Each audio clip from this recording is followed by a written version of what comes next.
Bom, imagina você ser acusado de uma coisa injustamente, caluniado, e aí a sua melhor resposta é fazer uma das telas mais icônicas de todos os tempos, com várias alegorias e uma composição de da inveja a qualquer um, mostrando que quem te caluniou, na verdade, era um grande de um invejoso e somente isso. E olha que essa tela nem foi feita uma única vez, tá? Mas sim duas. A primeira que se perdeu tinha sido feita pelo próprio Apelles, e a segunda, que é o qual a gente vai analisar, foi feito pelo Sandro Botticelli como uma resposta também a uma calúnia que ele sofreu. Então vamos só situar, né, essas duas figuras. O primeiro, né, que é o Apelles, ele viveu ali por volta dos anos 300 antes de Cristo. Ele era de Cos e por isso ele é às vezes chamado de Apele de Cos. Nessa época a gente tem que ter em mente, assim, na verdade é muito recente na história que alguém se torne especialista numa única coisa, né? Então, por exemplo, a gente sempre fala que Leonardo da Vinci é um gênio, porque ele não apenas era um grande pintor, mas porque ele era um grande arquiteto, um grande projetista, um grande estudioso da biologia humana, um grande estudioso da flora, da fauna, enfim, de composições, um grande estudioso da Bíblia e de outros conhecimentos. Então, essa ideia, né, que a gente tem de alguém ser muito bom em uma única coisa é uma ideia bem moderna. Então, nesse período, né, quando a gente está falando de 300 anos antes de Cristo, a pessoa que se interessava pelo conhecimento, ela se interessava pelo conhecimento em geral. O Apelles, ele é citado, né, pelo Plínio o Velho, que é um escritor, na História Natural, né? E ele descreve como era o Apelles, né, que era esse pintor, escritor, estudioso, né, da antiguidade, e fala que o Apelles foi um dos caras que pintou um retrato de ninguém mais, ninguém menos que Alexandre o Grande, né? Então, o Apelles, ele tinha sido caluniado por um inimigo dele, e aí ele vai lá, né? Ele é acusado, na verdade, de estar conspirando contra é, Ptolomeu. O Apelles prova sua inocência, né? Quase chega a ser executado por conta disso.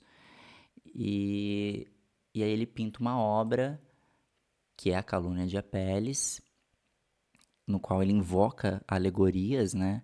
E daí a gente vai ver mais a fundo o que são essas alegorias. Só que essa obra se perde.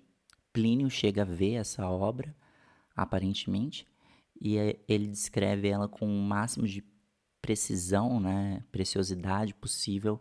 Pois bem, rolam-se as águas, né? E uma calúnia sempre é uma calúnia. E aí a gente vai parar no Botticelli, no Sandro Botticelli, conhecido, né, como Sandro Botticelli, porque o nome de nascença dele é Alessandro de Mariano Divani Filippetti. O Botticelli, que é ali um dos grandes pintores do Renascimento italiano, vai se encontrar com uma calúnia contra ele, né? No qual ele é acusado de sodomia, né? Não era o termo da época, mas era homossexualidade, basicamente. O que era um crime, uma desonra para aquele momento. E, e ele participa, então ele resolve pegar o conhecimento que ele tem ali, da existência dessa obra, feita pelo Apelles, e ele pinta, né, essa obra repinta essa obra, colocando ali, claro, a assinatura dele, né? Para dizer, olha, os que estão me caluniando, aguarde e verão. E é isso que a gente vai ler nessa obra. Então vamos direto para ela. E aqui a gente tem meio que uma inversão da leitura, tá? A gente tem o hábito de ler da esquerda para a direita, o que é normal, e você pode fazer a leitura da tela assim. Mas tudo fica mais interessante se você fizer a leitura ao contrário. Ler essa tela da direita para a esquerda, que é o que a gente vai fazer. Então, vamos começar por a figura que está ali, né, sentada no trono. É a figura mitológica ali, envolta em mitos e histórias, que é o rei Midas. Ele tem um olhar vago, né, para baixo, ali com as vestimentas dele, ele tem a coroa na cabeça e ele tem orelhas de burro. Ele tem orelhas de burro. O Botticelli fez essa grande graça para dizer, para quem não lembra a história do Midas, uma das grandes questões do Midas é tudo que ele toca vira ouro. E essa é a lenda ali, né, por detrás do Midas, mas ele coloca o Midas como alguém burro e passivo ali de ouvir falsas acusações.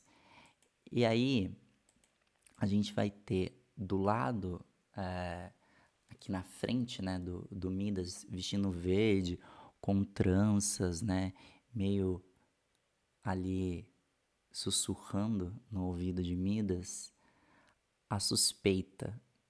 Então é a suspeita. Basta ter a suspeita sobre algo, né? Plantar a dúvida é o suficiente. E é exatamente isso que essa imagem faz, né? Ela tá de costas pra gente, mas ela dá uma curvaturazinha assim, né? Pra, pra ficar meio que de lado. Então ela tá retorcida, né? A suspeita ela não tá ereta, não é algo que tá construído, é algo que começa a surgir ali, ó, por detrás. Tá posicionado um pouco atrás, com um pezinho atrás. A gente dá uma olhadinha, né? Ela tá até com um pezinho atrás. É uma suspeita, é a suspeita de algo. E ele tá dando ouvidos para essa suspeita, né? Ouvido de burro para essa suspeita. E aí a gente vai ter ao lado oposto, né, da suspeita, do outro lado do rei Midas, uma figura muito interessante, que é a ignorância. E aí a Peles quis afrontar, mas acho que Botticelli também estava na mesma pegada. E a ignorância, ela tem é engraçado o olhar dela, né? Porque é quase uma figura infantil, não uma figura maliciosa, como a gente vai ver nas outras. E ela não tem um cabelo trançado, ela não tem um cabelo elaborado, porque a ignorância é isso, né? A ignorância, ela não se atenta aos detalhes, então a ignorância, ela tem esse simbolismo aqui, que é esse rosto meio perdido, meio que tá acontecendo, e o fato desse cabelo tá completamente sem trança, sem nenhum adorno, né? Então, é demonstrando que há uma falta de manejo, né? Que quando você tem inteligência para fazer as coisas saem bem feitas. Agora, a ignorância não. A ignorância não te permite pensar muito, elaborar muito. Mas vai ter outras figuras que irão fazer isso. E aí, logo à frente do Rei Midas, a gente vai ter uma figura importantíssima. Na verdade, às vezes ele é tido como inveja, às vezes é tido como rancor, mas são sentimentos muito próximos. Então, esse homem com uma veste escura, né? Segunda, o Botticelli coloca ele em trapos, né? Aqui porque a inveja é isso. A inveja ou rancor é aquilo que sobra, né? É aquilo que você não tem, é aquilo que tá faltando. E aí a gente vê que a roupa tá toda estralhaçada e que ele puxa, né, pela mão uma outra alegoria. E isso tudo que a gente está vendo, né, em cena são alegorias. Só o Midas, que realmente é uma figura, né, e o Apelles, que a gente vai ver. Os demais são alegorias, representam a ideia de algo. E aí, o rancor ele tem isso, né? A inveja tem isso. Então, usa o capuz para esconder a sua verdadeira intenção, a sua verdadeira identidade, né? Ela é seca, né? A gente fala, nossa, até secou de inveja. Então, é esse personagem, o rancor, a inveja, que traz todas as outras, né? Ali ao conhecimento do rei Midas. E apesar da inveja ou desse rancor estar quase tocando os olhos desse rei Midas, o rei Midas não faz contato, né? Ele olha para baixo, para a direção onde está a Peles, que a gente vai chegar até ele. Então vamos para a próxima figura do quadro, que é a calúnia. A calúnia, né? Então a calúnia nada mais é que uma mentira. É que em português a gente costuma às vezes falar, isso é calúnia e difamação, mas são duas coisas completamente diferentes. Calúnia é quando é uma mentira, difamação é quando pode ser uma verdade, mas você está espalhando aquilo, prejudicando a fama de alguém. Difamação. Então, a calúnia é uma mentira. E a gente vai ver que a mentira, ela tenta se passar pela verdade. Então, ela tenta parecer a verdade. E para isso, ela precisa estar muito bem enfeitada. Ela precisa ser adornada. A gente vai ver que ela tem cabelos trançados, essa roupa, né, clara, que dá uma impressão quase de tranquilidade para ela. Ela coloca em mãos uma tocha, né? Tipo, trazendo a luz ali. Ela quer se passar pela verdade. A calúnia é isso. A calúnia é a mentira que quer se passar pela verdade. Ela tenta a todo custo. Em uma mão ela leva essa tocha e essa mesma mão, né, esse mesmo braço está sendo segurado pelo rancor e pela inveja que está guiando essa calúnia, né? Então pelos cabelos ela arrasta peles, que é esse que está com a mão pedindo clemência, né? E em farrapos no chão, que a gente também vai chegar nele.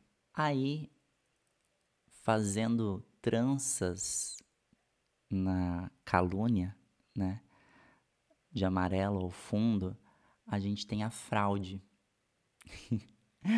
Então, para uma calúnia parecer verdadeira, tem que ter fraudes, né? Então você tem que fazer aquilo, você tem que mascarar aquilo. Então ela tá fazendo tranças no cabelo, amarrando fitas, né? No cabelo da calúnia para que ela fique parecida com a verdade. Então é apresentando fatos de um ponto de vista diferente, de um ponto de vista irreal, fraudando as coisas, né? E ela faz isso com muita habilidade, né? Ela é colocada acima da, da calúnia, então ela tá ali por de cima. Você precisa fraudar tudo, precisa ter a mentira sendo contada para a calúnia ser embasada, né? E eu acho interessantíssimo essa justaposição de cores também, né? A calúnia, ela é clara, azul, né? Ela tem esse lance de quase uma pureza, enquanto a fraude é rica, né? Tem esse tecido dourado, ela é charmosa. Então, você quando vai fraudar algo, espero que você não faça isso, mas quando a gente vai fraudar algo, a gente precisa fraudar algo, a gente precisa que pareça muito mais real do que se fosse real. A próxima figura que a gente vai ter atrás da calúnia é a perfídia. Eu gosto muito dessa palavra, perfídia. Deslealdade, assim, né? É como se você tivesse informações sobre alguém, né? E aí você usa essas informações de um modo desleal. E aí a perfídia tem que ser tão, né, iluminada quanto essa fraude, e ela também vem ajeitando, e ela vai guiando e embelezando essa calúnia. Então ela tem flores na mão, por exemplo, ela tá colocando as joias na calúnia, né?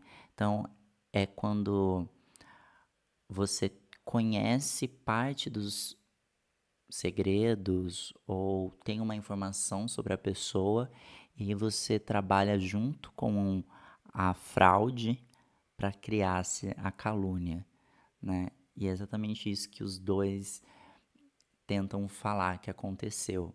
E aí a gente vai ter o Apelles, né? O Apelles, ele tá ali nu e cru, né? Sendo arrastado pelo cabelo, pedindo misericórdia aos céus para que alguém ouça ele, que ele não tem nada a esconder, né? Então, aqui na pintura tem o cuidado de ter um paninho ali, porque a gente está no Renascimento, e o Renascimento acontece depois da Idade Média. Então, a Idade Média vai ser aquele período em que a gente vai ter a predominância, né, da moral cristã, a produção de arte vai ser toda, praticamente, né, toda, né, muito, mas assim, praticamente, né, feita com base em textos bíblicos, em passagens religiosas, vai ter uma negação da ciência, né, um culto exacerbado ao divino. E a Renascença vem buscando, né, o renascimento da cultura greco-romana, da ciência, da filosofia, né? Vai ter ali a migração do modelo feudalismo para o modelo capitalista. Então, tem várias mudanças ali acontecendo. E por que disso? Porque pro cristianismo, né, a nudez e é pecaminosa, né? Então, se a gente fosse pegar esse quadro antes da era cristã, talvez no quadro original de Apelles estivesse nu, não seria um problema. A nudez era algo comum, né? Então, aqui só tem esse cuidado do Botticelli de cobrir as partes íntimas do Apelles, mas ele não tem nada a esconder. É basicamente essa mensagem que o Apelles passa ali, né? E rogando pela misericórdia ali divina. E ali atrás de todo mundo, a gente tem escondendo o rosto, curvado, fraco, de mãos meio atadas, né? Arrastando essa roupa que é maior do que ela mesma, né? A roupa é maior que a figura. Isso é o arrependimento, é o peso. Então ele está falando, depois de toda essa ação, depois de toda essa movimentação, depois de ter dado ouvido para essa calúnia, né? Vai vir o arrependimento. Vai vir o arrependimento. O arrependimento olha para trás. Porque o arrependimento faz a gente olhar para trás. É isso, né? O arrependimento é esse gesto de virar e falar: e essas roupas maiores, pesadas, né? Que escondem a cara de vergonha do que aconteceu antes. E o arrependimento está olhando para um lugar muito interessante, como a gente vai ver também. Porque ele vai deixando um rastro, né? Então, a roupa do arrependimento, né? Ou pode ser uma figura feminina, enfim, dessa alegoria, ela deixa para trás um pedaço, um manto, né? Então, o arrependimento é algo que você carrega, é algo que você você caminha olhando para trás. Então, depois de tudo isso, vai vir o arrependimento. E vem o arrependimento porque a gente vai ter a figura verdade, né? E a verdade, ela é nua e crua. Ela não tem nada a esconder. E se a gente reparar, a calúnia tenta se parecer com a verdade, tenta ter o mesmo penteado que a verdade, só que ela precisa se cobrir, né? A calúnia ela precisa estar ali ornamentada para parecer real, que é aquilo que eu falei, de precisar de fraude, de precisar da perfídia para soar até mais real do que realmente é. Mas a verdade não, a verdade prevalece sobre todos e ela é mais alta que todas. Se você reparar, ela tá esguia, ereta, com um dedo levantado assim, né? Como mostrando, eu estou aqui. Eu sou a verdade. Eu vou ficar por último. Eu apareço por último. Eu prevaleço, né? Então estão todos fazendo um movimento ali sobre-humano para que a verdade ali no final apareça sobre tudo e todos, porque ela reina sobre tudo e todos. Então a calúnia tenta se parecer com ela, mas ela não tem a luz da verdade. E essa verdade, se você reparar bem, lembra uma outra figura também do Botticelli, muito famosa, que é a Vênus, do Nascimento de Vênus. E é uma das inspirações, assim, né? É comum nesse período você fazer uma figura e depois você fazer um segundo quadro contendo os traços dessa figura, ou até ter uma encomenda do mesmo quadro. Por exemplo, o Da Vinci ele faz a Virgem dos Rochedos e tem duas versões, né? Uma que, se eu não me engano, vai para Londres e uma que fica na França. Mas uma coisa que é maravilhosa também é a arquitetura que o Botticelli faz nessa obra. O Plínio, ele faz uma descrição não muito aprofundada, tá? Do cenário. Ele descreve que tem cenas de batalhas de centauros, então a gente vai ter, né, nesses mármores adornados cenas de batalhas de centauros, como Plínio descreve, mas o Botticelli ele vai inserir algumas figuras chaves. E eu vou destacar três, que são as figuras que estão nesses nichos que ele cria. A primeira figura aparece atrás do trono. E essa figura, se a gente reparar, tem uma cabeça aos pés dela. Ela tá com uma espada na mão, né? E, e segurando uma veste. É uma mulher. A história de Judite, né? Então, na Bíblia, o que acontece?